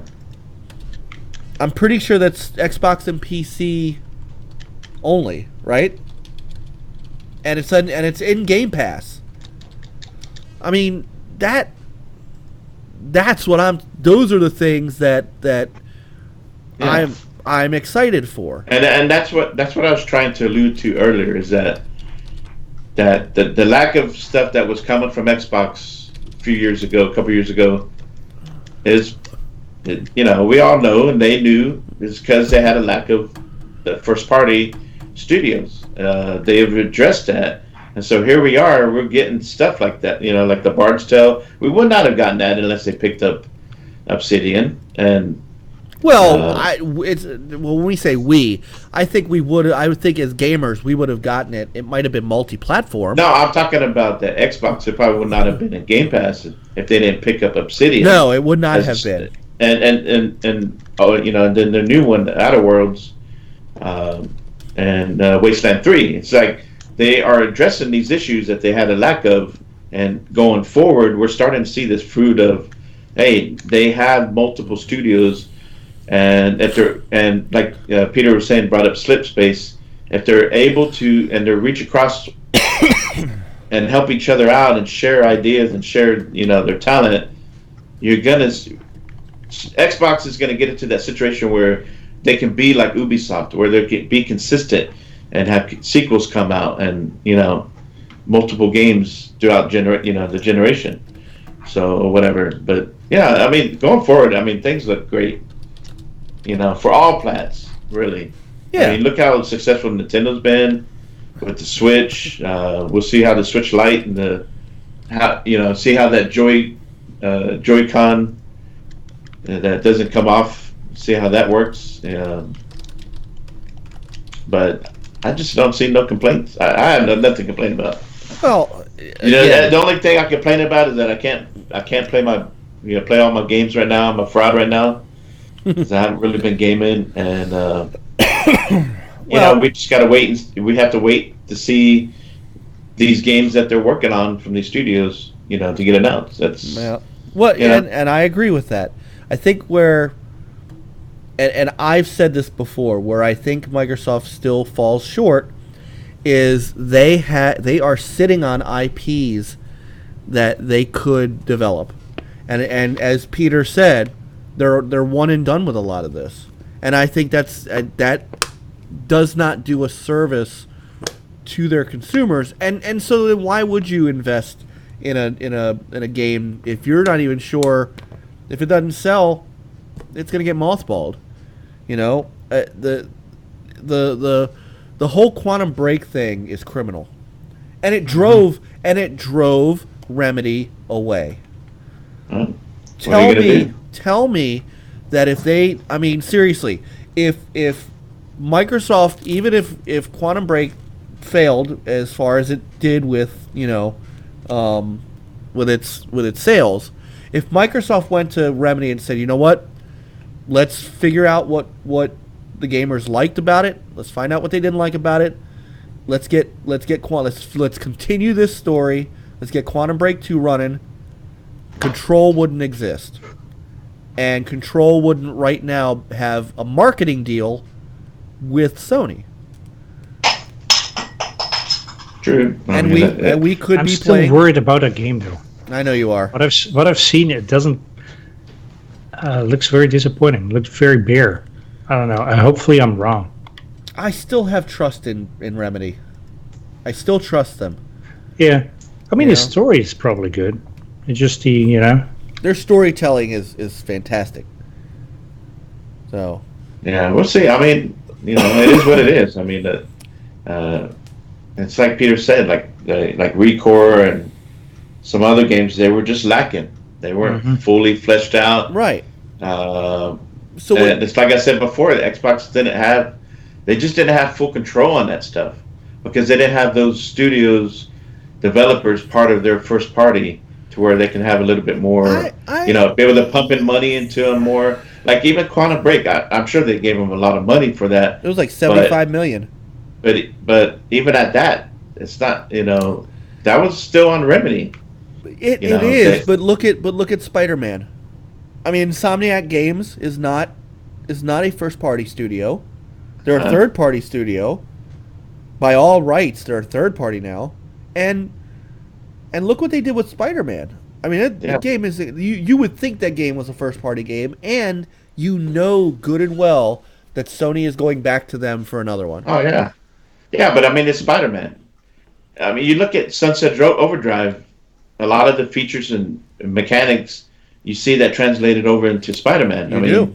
But the thing is, Sunset Overdrive it released in a terrible month, being released in the fall, released in the beginning of a gen. It just didn't get the attention, that it probably would have gotten if it was released now. No, Microsoft poured a lot of money into marketing it. They did. People didn't like it because it was hipster. That's the complaint. That's part of it, and there really wasn't a lot of people on the Xbox One at the time, and then plus all the negativity surrounding Xbox, all around. It's just it was a sad thing for that game. And a whole thing about the 720p rendering jazz for Lightning and other stuff. It's like, which is funny because that game ran at 900. Yeah, it was a great looking game. It was a great game overall. I beat it, and I think I beat the DLC. Well, and then they had the mistake of, that was the first Play Anywhere title, but they had like separate codes. Oh, right. For the license, so those codes people resold them, and yeah. Oh, that was Quantum Break that did that. Oh yeah. But like I said, we're in a better position. You got Phil in charge. The whole Xbox organization is from the top down. It's just redone.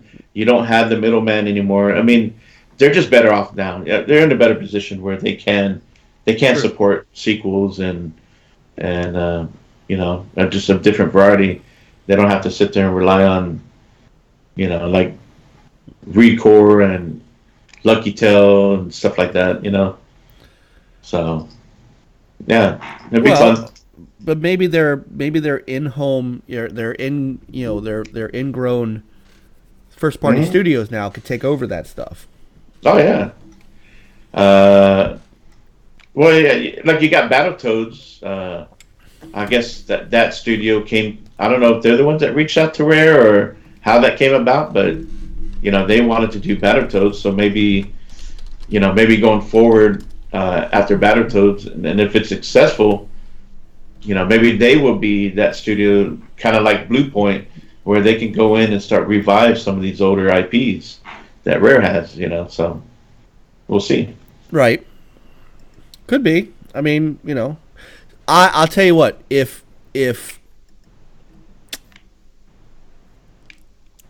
we get to Gamescom and the Initiative's project is Quantum Break 2.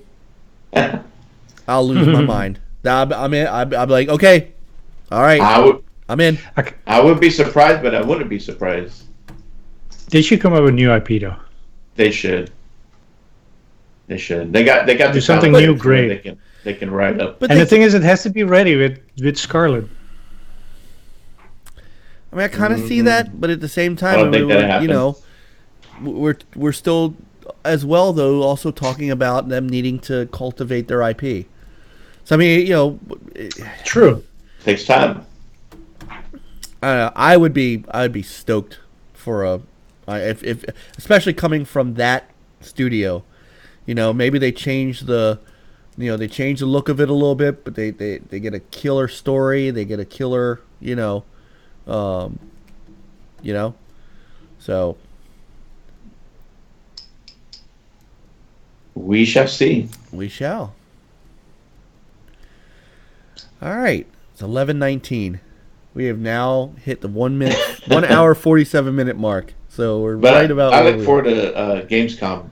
I mean, I know they say they're going to announce some stuff. Yep. They're going to show some Gears campaign, right? And it's interesting too that, like Destiny, they're going to show some Destiny gameplay. I guess some DLC that they have, right? Right. Maybe that tweet that Phil reached out to Bungie when they broke away from Activision, kind of say, hey, can we show some of your gameplay DLC stuff at Gamescom? Yeah. Well, I mean, they're gonna they're gonna do this during their Inside Xbox, right? Yeah. So that is Monday at 11 a.m. Eastern. So 10 a.m. for you, Chris, and 8 a.m. for those of you on the westest coasts, and then yeah, word. 5 p.m. for Nal and Indie Gamer and stuff. What was it that Geoff? He was going to have something to where they're going to be showing a lot of announcements from different. Did you just call him Geoff? Yeah, I call him Geoff. Geoff Keighley. That is fantastic. I'm taking that. I'm stealing that. Mm-hmm. Geoff Keighley. Like It reminds me of the movie My Big Fat Greek Wedding. Ian Mueller. So yeah, I thought there's some kind of show from him that there was. there's going to be some announcements. Well, I don't know if I don't know what he's doing as far as like new announcements. I don't know if Microsoft is going to do it during that show or if they're going to do it during. So what he's doing, he's got an opening night live, and apparently he's going to have a bunch of people presenting. Mm-hmm. Of course, his best friend Hideo will be there. So with a new Death Stranding preview. So Gamescom opening night live will be streamed on Monday, August 19th at 11 a.m. Pacific, 1 p.m. Central, 2 p.m. Eastern, 1900 hours UK. So it's actually coming on after the Xbox Inside Xbox. So the announced participants for opening night live are 2K, Activision, so obviously we're going to see some Call of Duty, Bandai Namco, Bungie, so we're going to see whatever's coming up next with Destiny, Capcom, EA, Epic, Google Stadia, Deep Silver, Private Division, Sega, which I'm curious about, Square Enix, Sony, THQ Nordic, who by the way just bought another studio. They're rapidly becoming. It's funny because it was really funny. I was like, "Hey man, THQ's coming back," and now they're kind of ramping up. It's kind of interesting. So, anyway, Yeah, sure is. Who's left? THQ Nordic, Ubisoft, and Xbox. So, and a number of independent game studios will make announcements. Oh. So the question is, Microsoft gonna throw it all out there at their Inside Xbox first, or are they gonna hold something back for Jeff's show? For Geoff's show? I think for their stuff that Geoff? if they want to announce any of their stuff, they're going to keep that for Inside. But I'm kind of, I don't, you know how it is every year. We're like Gamescom's coming. People speculate, oh, this and that. I expect to see a lot of the same things that we've already seen. Maybe some new trailers. Maybe something new. Maybe a couple new things, maybe. Right. But I don't expect anything big. But it wouldn't surprise me that any of the studios that they're working with that are over there in Europe, that they might announce something for them. I would imagine. And then say something, because they still have to save some big stuff for XO19, which is in the UK. Right. So I would expect something from Rare and Ninja Theory, since they're there, might save something for that. So Might. we'll see. And also the other UK studio, Playgrounds. So Indy says he hears they're going to be doing the main stuff on Geoff's show. You're going to make... I am not calling him Jeff anymore. He is now... I'll call it, yeah. He's now Geoff. He's now Geoff. It's Geoff. That ain't the way you spell Jeff. Hey, Yeah. right. So Sounds like a Hideo Kojima character. Geoff. I'm surprised he's not in there. He might be. Don't be You're right. surprised. He might be. He's the baby. Yeah, he's Kojima's baby. So I know, man. THQ. I mean, I remember THQ from, from my days as with the NLG. That, I mean, they had every IP that you could possibly want. Like every cool IP they had. They had SpongeBob. They had WWE when it was WWF. They had the WWE license. They had the original UFC license. I mean, THQ back in the day, man, was really good. They had just such a big giant swath of games for everybody. Wasn't there something going on where somebody was trying to an investor coming in was trying to take over? Well, THQ they had filed bankruptcy in 2012. So, yeah, they maybe had someone else. They had defaulted on like millions of dollars. So, I mean, they had just some of their stuff. They even had they had Homefront, which wasn't great, but they had the Red Faction series for a long time. They had what else did they do? They had Juiced, which was a pretty cool racing game that they had actually bought from. Who'd they buy it from? I remember that. Bought them from Acclaim, I think. They had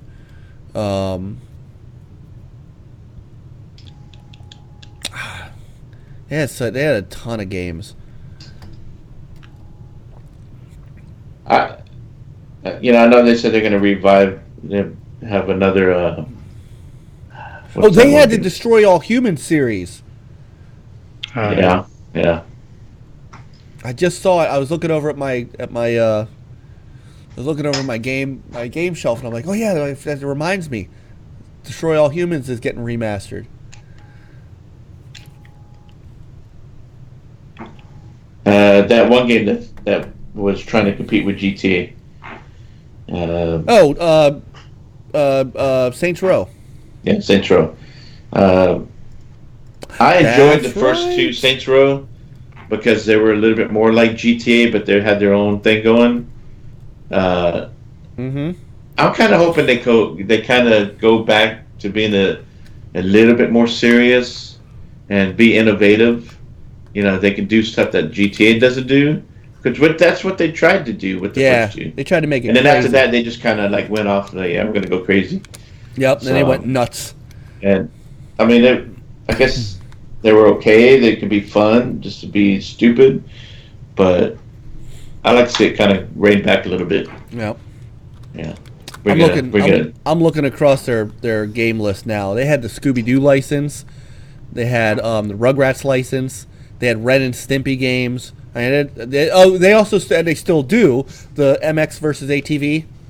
So they still do the MX. Yeah. They had the MX games. Man, they had some good stuff. Yeah, well, that's good. I mean, they can start ramping up again and bring out some games. Yeah, they're just buying studios up now. Make a deal with Xbox. Put some of that stuff on Game Pass. Let's go. There you go. All right. Being as it's 11:30 and we're at the 2-hour mark, I think I want to play a half hour of Spider-Man before I go to bed. I got to get that game done. So yeah. Do we? Anybody got anything else going on? I took a couple pictures. I didn't really take much pictures, but when I went to last Saturday, I didn't do any gaming at home, but I did go to this place called Andretti's. It's kind of like a Dave & Buster's. Okay. But Andretti's, the reason why it's called Andretti's because it's named after the famous race car driver. Oh, and cool. They have a 3-story go-kart track, and so they have one. They have a track for the little ones. They got a track for the juniors, and then they have one for the adults. And awesome place. And then they have a huge arcade area. They have laser tag. They have a little bowling area, and then a couple of like VR. They had a whole VR section. So my daughter wanted to do it, and I said, we'll do it later. So I'll probably give it a try another time we go by. But the one thing that I wanted to play was the Halo arcade game that's been going around at the like Dave and Buster's. And did you get a chance to play it? Oh heck yeah! And me, my wife, and my daughters played it. It was fun. So what is it? Well, it's one big screen, right? You have 4 players, and you have the gun in front of you. Okay. You're fighting. Bless you, fighting the Covenant. And it has also has the flood in there. So you're just out in the battlefield, and you're just going at it. You're fighting the ghosts or the ghosts, and what was the other? The Banshee. As you're flying around, you got to take them out. So it's just fun. You're working together trying to take out. And you have the big spider. Remember the big spider? Mech. And of course, as you die, gotta swipe that card again to continue. So we got enough there, so we all 4 of us can continue for a while, and we kind of hogged it up a little bit. So Very nice. It was fun. All right, very nice. Peter, anything? Nothing. Nothing. All right. Well, I think I've covered everything too. All right. So Peter and I are on vacation next week. So here's the problem. I said earlier, I think like a week or two ago, I said, hey, why don't you get a WDFC in there Thursday night? And then I went to go turn on our show here, and you can't, because you can't do Hangouts anymore. Nope. So I don't know what you're gonna do. Actually, I'll try to do some stuff on my end and maybe do a test. I noticed Daz and them have been doing stuff to address that, so they've gotten stuff that they can work out. So I'll see what I can do. okay. I don't know what I'm going to do, but I'll see what I can do. All right. So, and thank you, Indy. Thank you so much, man. So, no show then next week, unless you can figure out something and Chris will handle a WDFC. WDFC. You know what? Might be a good time for. Oh, Coop's got OBS. There we go. There you go. You know what? I will give Coop. Coop can host it. I'll give Coop access to the channel. Coop's got it. I'll give Coop. Coop, I'll DM you the stuff for the channel. So there we go. So there will be a show next week, but it will be a WDFC show, as Peter and I are going to enjoy our vacations. I'm still here though next week. Are you? Oh wait, when are you going? Maybe a week after. Okay. Actually, yeah, something like that. Oh, so you're here next week. Okay. Yeah. I leave for Niagara Falls Tuesday night the 20th, so I won't be here on Thursday the 22nd. So if Coop can get the XSplit or OBS, and if he can get you guys up on Skype, then that'll work out. That'll work out. So, okay. I get booted? No, hold on. It's just your camera. Yeah. So, not a big deal. Weird. There he is. So, all right. So there'll be something next week. I don't know what it is yet. I'm leaving it in you guys' professional. Yeah. No. If Coop could get it going. There you go. Coop said Everybody's it's gonna invited. Everybody from Dazcast. Anybody want to be on? Indy. Coop Anybody said, in the chat that wants to get on? Coop said it'll be an Let me know. HFC show. There you go. All right, guys. Well, chat room. Thank you guys so much. Is awesome. Always to have you guys. Indy, I know it's late in the morning, so you hanging out with us means a lot. I think Witty fell asleep. Jay's smooth radio voice lulled him off. As always, Jeff, Siberia, Mac, I know you came in late, but we still saw you, brother. If you're still around, maybe he got mad that I said his name wrong. Geoff. Yeah, right, Geoff. Sakon 10. Xbot, thanks for joining us tonight. And of I course, have a couple other lurkers too, because I had a couple buddies at work. So now at work, I've been able to, now that I'm meeting more people, so I already have about 3 or 4 people that are gamers, and we talk. It's like I have one guy in my crew, and his name is Chris also, and he's a PC gamer. So, and what's funny is, we were talking about Red Dead Redemption 2, and I told him, oh yeah, I had that on Xbox, I played that. He goes, oh, what? He goes, I thought that was only on PlayStation. And I said, no, it's on Xbox too. So, and I brought it up in the Dazcast DM. It's like, yeah, see that marketing that Sony it's just perceived. Yeah, third parties. Like it's really worked in their favor how they market these games, and to where it seems like they're exclusive to PlayStation only. So, yeah, you got to hand it to them. Yep. So they if my buddy Chris and Mark are been kind of listening, appreciate you, bud, guys. And get your asses back, get to work. To bed, so you can get to work early tomorrow. Nice. Well, we appreciate it if you're lurking. If you're lurking and you get a chance to jump into a chat one night, we'd love to have you. So, but all right, boys. Well, thank you guys again. Great show.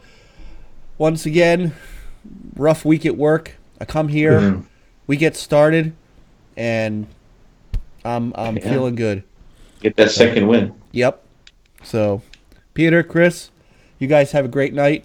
Yep. Chat room, awesome as always. Everybody else, thanks for joining us. We'll see you. I'll see you in 2 weeks. I'll be back by then. I'll still be on vacation, but I'll be home. So yeah, 2 weeks from now, and then when next you week, get back, there'll be plenty to talk about. Yeah. So next week, it'll be hopefully the HFC or whoever the FC. Whoever the FC. So we'll have something. I'll leave it. No, we might have to get Coop on. I guess maybe when we all come back, because I think are you going to PAX West? I thought he said he had a couple tickets. Ooh. So we might need to get him on so he can tell us his experience. Okay. From that. All right. Yeah. Always down. So Coop's always welcome. Thank you, Indy. I will see you guys when I get back. And hey, guys, everybody have a great weekend. And we'll talk to you soon. And play on, gamers. Game on, guys.